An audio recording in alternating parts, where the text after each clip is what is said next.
Here we are back for an update. Today I wanted to talk about some of the electrical work I've done, batteries, wiring, and some of the units I've put together. Right now the system I have is running with 3 100 amp hour lithium batteries from Renogy. You can see the layout here. This is using the 80/20. A lot of the time was spent, I'm not going to lie, cutting my own wiring, putting together the lugs, putting on the heat shrink, measuring all that stuff. So when working with, or maybe not obviously, but when working with electrical, working with batteries, working with things that go pop and burst into flames, do a little research, watch some YouTube clips, read the manual, understand negative, positive polarity, make sure that your wire is the proper gauge. What I have found is very often, more than 50% of the time, the manufacturer's included wiring, if it includes wiring, many don't, for things, for objects, inverters, chargers, whatever, is the wrong size for many people's need. It is sized for one thing and often kind of the least user situation, the minimum criteria it meets. And if you're using it more or a heavier duty use case, it's not going to be sufficient for what the load you need it to carry is. So do some research, ask questions, make sure that you're working with the electrical part of your van, your truck, safely. Nobody wants a fire. So this is the 3000 watt Renogy inverter. As you can probably see, it is cabled with 2.0 or 2.0. It's called, not 2 gauge. There is a difference between the 2.0 and the 2, which is sufficient for my needs. Rarely ever hit 2000 watts, and I've never come close to ever needing 3000 watts, let alone burst. So you can always go bigger. Bigger is better when it comes to wiring, but with that comes flexibility, cost, space, all that. Here's a quick shot. So what I did is, because space is a premium under my 80/20 aluminum build that I designed in 3 weeks and built. Don't recommend that, by the way.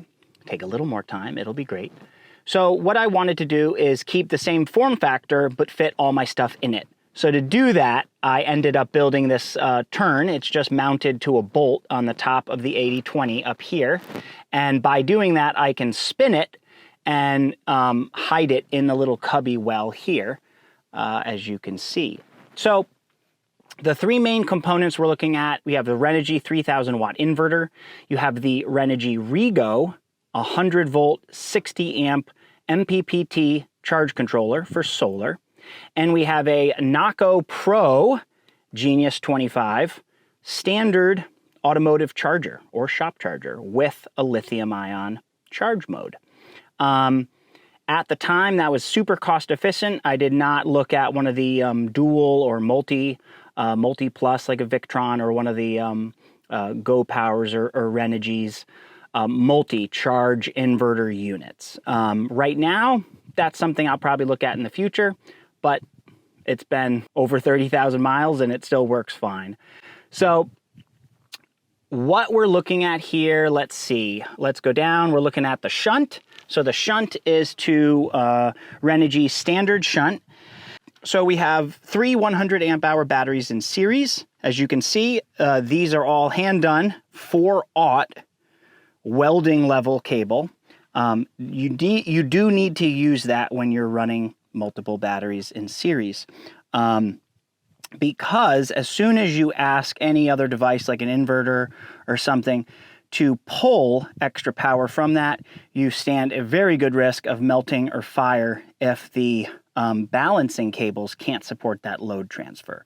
So don't cheap out when it comes to running multiple batteries in series. Use the correct wire. More often than not, you should be using 4/0, not 2/0, not even 2/0. You should be using 4/0. Go big or go home. Okay, from the solar controller, we have a inline fuse, just to prevent that. Rego is nice because it allows kind of a plug-and-play methodology. After having a lot of experience with solar, I would say for multiple panels, Smaller single controllers are actually going to give a more optimized system rather than what I did at the time, which was go with one nice single unit to control all of it. The solar is 600 watts, so that's 3 200-watt Renogy panels, and it works fine. I think that 3 single units or even 2 single units would be able to better convert all the solar power potential of each panel. And that's just from what I've seen from other people's rigs and lots of research. So this is the basic power system, both between the inverter and between the DC load center. I have a Blue Sea Systems on-off switch, simple switch. Most of the stuff I will say that I am using is Blue Sea Systems. This is not sponsored.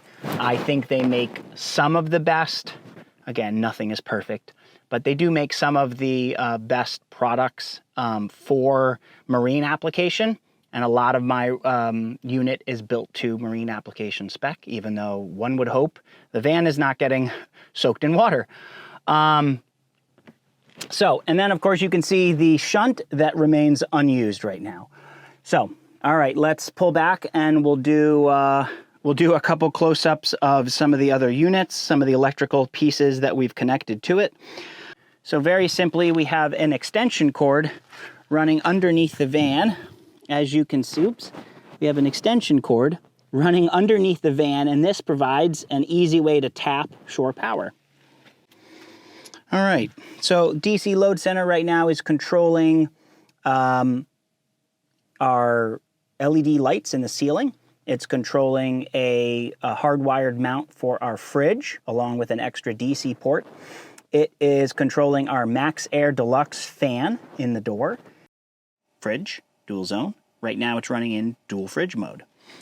Here is the shunt I talked about, along with the inverter power switch. And up here, we have the Renogy, I believe it's called the 1 unit. All right, shifting gears quickly. We have, of course, our fun little fan, our Max Air Control. Gotta love the fan. Our Wii Boost for electrical. That's powered in our extra DC port if we need it. We, of course, have a mount. I went ahead and opted for the 3D printed kind of mount model that I simply screw into the wall, and I use little stickies to hold everything where I need. I mentioned in the last video, I went ahead and kept the factory cable harness. I'm going to zoom in. It's the plastic wrapped one with zip ties. Works perfectly fine. I cut the paneling around it, no issues. So basically I use it as a wire guide and just zip all the other lines to it. Not as clean, but works perfectly fine for me. Of course, in the back of the door, less common to see that, but we'll get to some of the other videos to talk in depth about installation of each of the things and some of that. But the Max Air fan in the door, that is hard wired in as well to the DC load center. And of course, our LED lights. So that's a quick overview of all the electrical systems. As always, thanks for watching. Look forward to more updates soon. If you have questions, feel free to ask them. I didn't cover every single piece in depth. I'm going to do some standalone videos so I can talk more about specific units and what I did, what I liked, what didn't work as well for me. Hopefully that gives you some tips and tricks along the way as you build out your own adventure. Until next time.